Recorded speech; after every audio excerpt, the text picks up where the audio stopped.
14 साल की लड़की के साथ आखिरकार ऐसा क्या हुआ कि उसे मेल कास्ट से ही फोबिया हो गया। वो उनके साथ बात करना तो दूर, उनकी शक्ल देखना भी पसंद नहीं करती थी। या फिर ये कहें कि उसके अंदर डर इस हद तक समा गया था कि आदमी को देखते ही वो उनसे दूर दौड़ पड़ने लगती थी। ये कहानी है महाराष्ट्र के पुणे की, जहां एक 14 साल की लड़की अपने माता पिता के साथ एक छोटे से गांव में रहती थी। उसके पिता फार्मिंग करते थे और उसकी माता एक साधारण सी महिला थी जो घर पर ही अपने बच्चों और घर को संभालती थी। एक दिन अचानक से इस लड़की का कोई दोस्त आता है और उससे कहता है कि तुम पुणे रेलवे स्टेशन पर मेरा इंतजार करना। 31 अगस्त 2022 को ये लड़की पुणे रेलवे स्टेशन पर पहुंचती है और अपने दोस्त का इंतजार करने लगती है। लेकिन उसे क्या पता था कि उसका दोस्त कभी आएगा ही नहीं। स्टेशन पर मौजूद सभी लोग इसकी तरफ देखते हैं और अपने अपने काम या फिर अपने अपने मकसद से चले जाते हैं। लेकिन उसका दोस्त वहां पर नहीं आया तो नहीं आया। स्टेशन मास्टर उसके पास आया। उसने देखा कि एक मासूम लड़की बैठी है। उसने कहा कि बेटा, तुम अंदर बैठकर अपने दोस्तों का इंतजार कर सकते हो। लेकिन उसने मना कर दिया। तभी थोड़ी देर बाद एक ऑटो वाला उस लड़की के पास आया। उसने पूछा कि तुम यहां क्या कर रही हो? उसने बताया कि दरअसल मेरा एक दोस्त आने वाला था, लेकिन वो अभी तक आया नहीं है, तो मैं उसी का इंतजार कर रही हूं। मेरे पास ना तो खाने को खाना है और ना ही पीने को पानी। पता नहीं वो कब आएगा। और ये कहकर वो रोने लग जाती। वैसे तो ये ऑटो वाला उस लड़की को बहुत देर से नोटिस कर रहा था, लेकिन अब उसके दिमाग में एक प्लान सूझ गया। थोड़ी देर बाद वो अपना ऑटो घुमाकर उस लड़की के पास लाया और कहने लगा कि तुम्हारा दोस्त आ गया है, लेकिन वो स्टेशन के बाहर खड़ा है, जल्दी से तुम इधर आओ। वो लड़की ऑटो वाले की बात में आ गई और उसके साथ बैठकर चली गई। लेकिन जब वो रेलवे स्टेशन को क्रॉस कर लेती है तो उसे वहां पे कोई दिखाई नहीं देता। वो कहती है कि आप मुझे कहां ले जा रहे हो और मेरा दोस्त कहां है?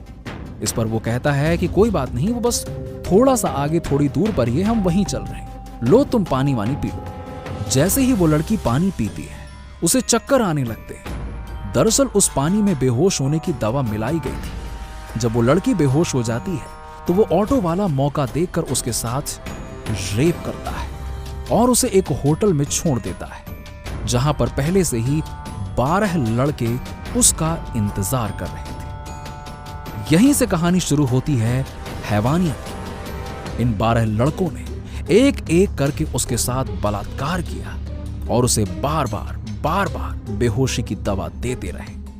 वो लड़की जब भी उठती, चिल्लाती, खाना पानी मांगती, लेकिन पता नहीं क्यों उस होटल में उसकी चीखें कोई सुन ही नहीं रहा था।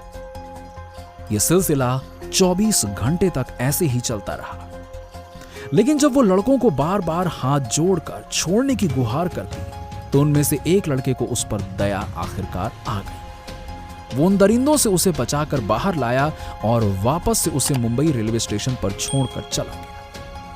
लेकिन जैसे ही उन 11 लड़कों को यह बात पता चली तो वो फौरन वहां से फरार हो गए, क्योंकि उन्हें डर था कि बाहर निकलते ही ये लड़की उनकी असलियत सबको बता न दे और कहीं वो पुलिस के हाथों न लग जाए। लेकिन जैसे ही वो लड़की मुंबई रेलवे स्टेशन पर पहुंची तो वहां पर 2 सफाई कर्मचारी काम कर रहे थे। जैसे ही उनकी नजर उस बेचारी लड़की पर पड़ी तो उनकी भी नीयत खराब हो गई और मौका देखते ही उन दोनों ने भी उस लड़की के साथ बारी बारी से बलात्कार किया। यानी कि हालात की मारी हुई उस लड़की को 2 और धक्के एक्स्ट्रा मिले। इन 2 सफाई कर्मचारियों ने जी भर के उस लड़की के साथ बलात्कार जैसे काम को अंजाम दिया और फिर लंबे समय तक उसे अपने पास रखा। लेकिन बाद में उसे एक ऐसी ट्रेन में बिठा दिया जिसके बारे में वो कुछ नहीं जानती थी।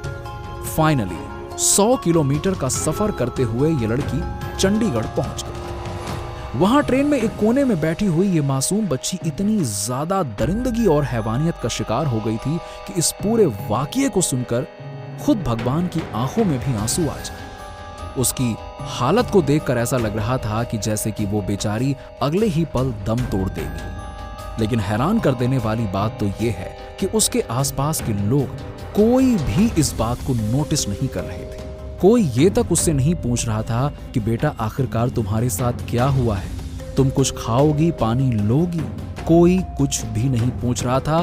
पूरी दुनिया अपने काम से काम में लगी हुई थी। यहां तक कि किसी ने उसे खाना ऑफर भी नहीं किया। खैर, जैसे ही वो चंडीगढ़ रेलवे स्टेशन पर उतरी तो उसे एक सीआरपीएफ का जवान सामने खड़ा दिखाई दिया। उस जवान ने देखा कि जरूर इस लड़की के साथ तो कुछ गलत हुआ है। उसकी हालत देखकर बिल्कुल ऐसा लग रहा था कि वो बिल्कुल बिखरी हुई थी।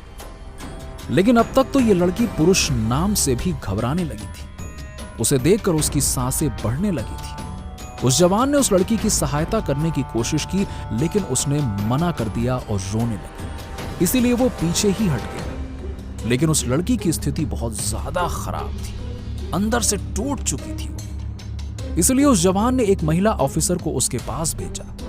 दरअसल उसने एक महिला अधिकारी के पास फोन लगाया और उस लड़की के बारे में बताया।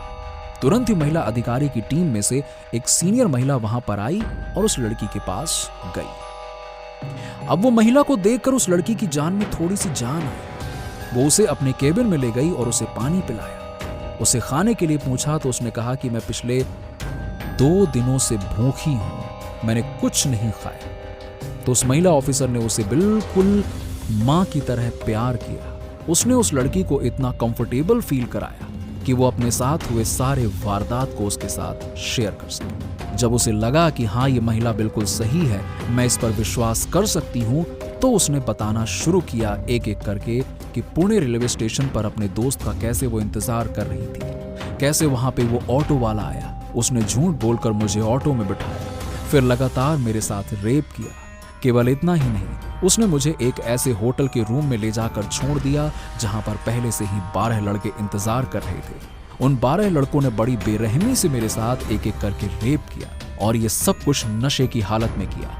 उसने मुझे नशे के इंजेक्शन दिए थे और मेरी हालत इतनी ज्यादा खराब हो गई थी कि मैं चल भी नहीं पा रही थी। उस लड़की ने अपने ऊपर हुए सभी जुर्म को उस महिला ऑफिसर के साथ शेयर किया। अब आप ये सोच रहे होंगे कि इस 14 साल की लड़की के साथ इतना कुछ हो गया, लेकिन उसके घर वाले कहां? आखिर उन्होंने कोई एक्शन क्यों नहीं लिया? तो आपकी जानकारी के लिए बता दें कि ये एक बहुत ही मिडिल क्लास फैमिली से बिलोंग करती थी।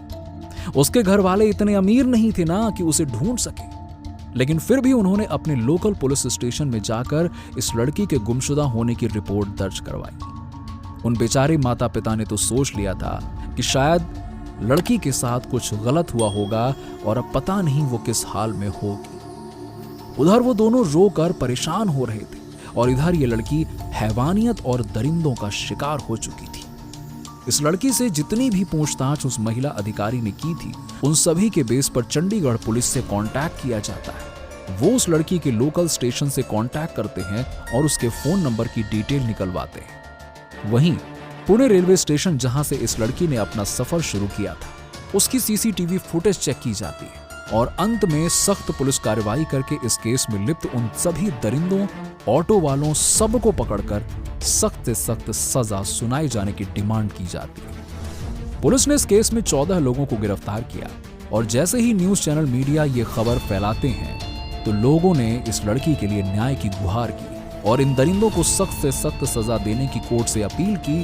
पुलिस ने भी इस केस में सख्त कार्रवाई की और इतनी जल्दी इन दरिंदरों को पकड़कर तारीफ का काम किया। इस लड़की को मुंबई के एक अस्पताल में एडमिट कराया जाता है, जहां पर इसकी देखरेख और इलाज करने वाले सभी महिलाएं थीं। कोई पुरुष आसपास नहीं था इसके, क्योंकि अब वो आदमियों के नाम से भी डरने लगी थी। खैर दोस्तों, इस पूरे केस के बारे में आपकी क्या राय है? कमेंट करके जरूर बताइएगा। वीडियो पसंद आई हो तो इसे लाइक करके हमारे चैनल को सब्सक्राइब करना ना भूलें। धन्यवाद।